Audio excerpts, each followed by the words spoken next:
prognos kita, lifting kita di tahun 2020 memang dengan adanya COVID ini kita melihat dan harga minyak dunia yang rendah, ada beberapa kendala yang sekarang kita selesaikan. Yang pertama tentu saja masalah keekonomian, jadi dengan harga minyak dunia yang rendah dan juga harga LNG yang rendah, maka tingkat keekonomian menjadi permasalahan, di mana dengan tingkat keekonomian yang menurun, yang kurang bagus, maka investasi-investasi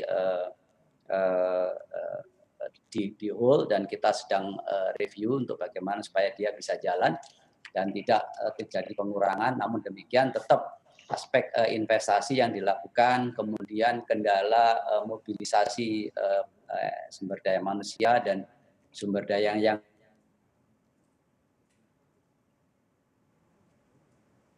kami melakukan proyeksi ke depan bahwa minyak kemungkinan kita akan berada di sekitar 705 sampai 710 ribu barel oil per hari untuk 1 tahun ini. Dari tadinya secara teknis kita targetkan 735, meskipun secara APBN adalah 755.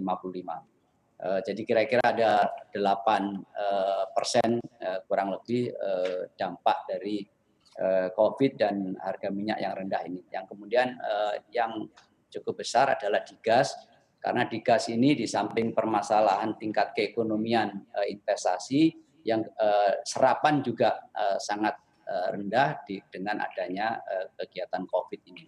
Jadi oleh karena itu di gas kemungkinan terdampak 15% dari target yang kita harapkan di APBN. Untuk mengatasi permasalahan tingkat keekonomian itu Pak, mengingat masih rendahnya harga komoditas, apa yang diusulkan SKK Migas?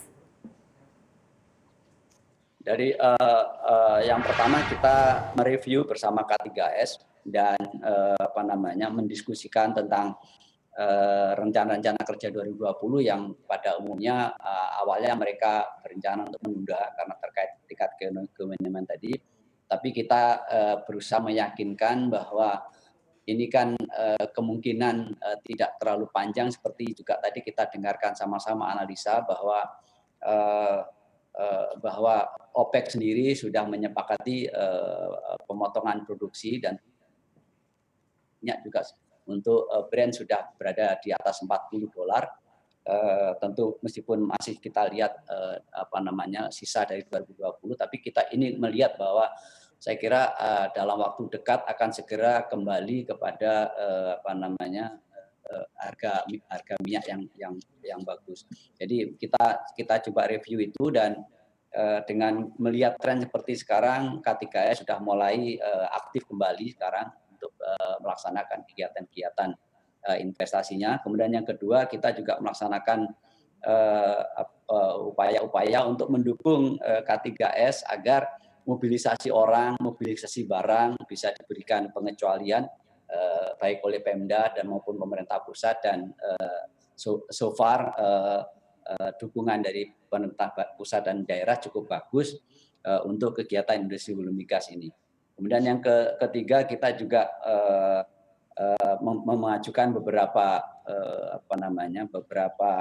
keringanan barangkali dalam berkaitan dengan finansial mengenai penundaan biaya ASR maupun beberapa perpajakan dan lain sebagainya yang kita harapkan untuk bisa memperbaiki tingkat keekonomian tersebut.